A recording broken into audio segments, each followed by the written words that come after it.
To the lost souls, the disintegrated spirits, the wanderers, the dreamers, and the seekers, welcome to the Embodied Podcast. I'm your host, Dr. Danielle McGinnis. Our work in this podcast will be to foster healing, transformation, self-expression, creativity, and the development of consciousness.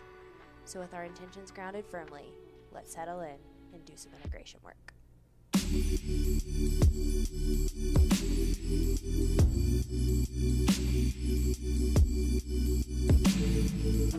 Hey friends, happy Thursday and welcome back to another episode of the Embodied Podcast. If you guys are loving what you're hearing on the show, I would really appreciate it if you slid over to iTunes, dropped a 5-star rating or a written review, and just let me know what you are loving about the show, what you want to hear more of, what you want to hear less of. Any and all feedback is welcome. That feedback gets the show organically into more ears and more souls across the world.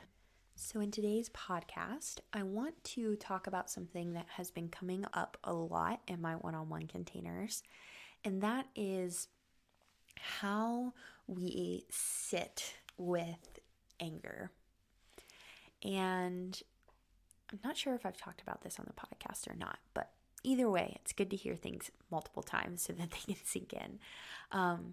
But so often, the state of anger is viewed, the way I imagine it in my mind is anger as a kind of a projectile in the horizontal realm. So what I mean by that is typically anger is such an activating somatic experience that it kind of like pulls us into this high energy. Imagine it as like a fire that is moving upwards in you. So it's moving vertically, but at some point it gets so overwhelming to the system that it feels like it has to either go out towards somebody else or it has to go in towards the self. And that's what I mean by the horizontal nature. It has to move horizontally towards somebody else or towards yourself. So pushing out or an internalization. And that horizontal aspect of anger can often keep us stuck in projection. So pushing that anger horizontally outwards, or internalization, where we just kind of hold on to that energy of anger. And typically it gets coupled with shame, because the arousal and the activation in the body is so high that shame tries to like dampen it down and shut the anger off. And so we get these like self-shaming, self-hatred things that get coupled with anger. And so strategies that I've been working with my clients with is recognizing that there are different types of fire. I associate anger with just the image of fire because that's how it often shows up for a lot of people. It's hot and it's fiery. And recognizing that there's different types of fire, right? So that means you have the image of a campfire, you have the image of an explosion, you can have the image of a dragon breathing fire, you can have kind of that slow ember, like that slow burning ember fire that's kind of brooding. And so if that's the case, then the energy that's held within anger, even if it's so perceivably a lot that it feels like we have to project it outwards onto other people, someone in our relationship, people in the outer world, systems, what have you, or we feel like we have to get angry with ourselves and frustrated with ourselves and shame ourselves and hate ourselves.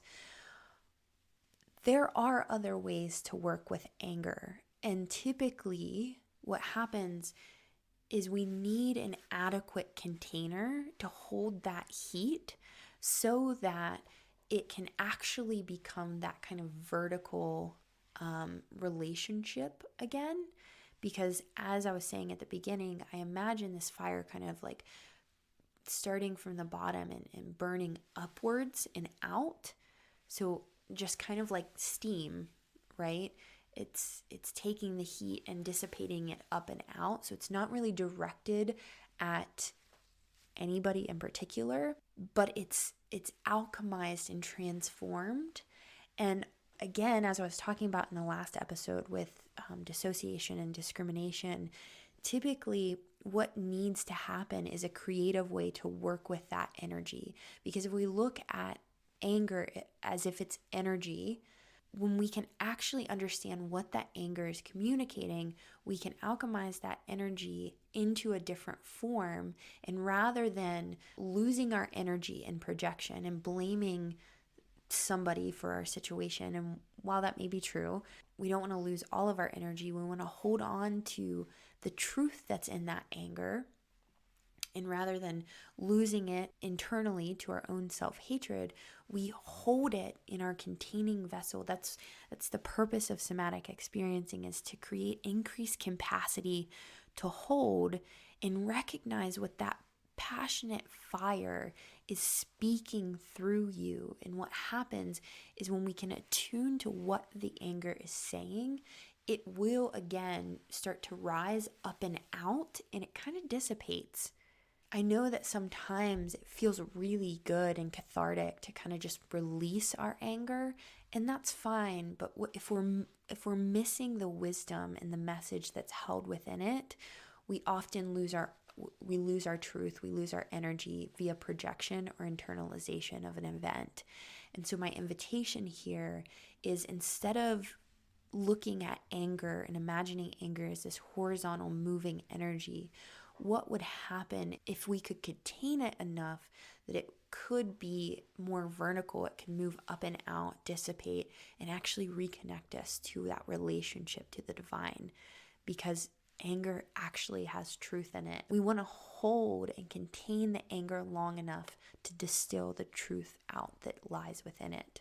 So I hope all of that made sense. Most of this is coming from my intuitive, imaginal way of viewing emotions, but typically when we find images that help us imagine emotions forward, it makes it much easier to deal with. So with that being said, I hope you guys enjoyed the episode, and we will chat on Sunday.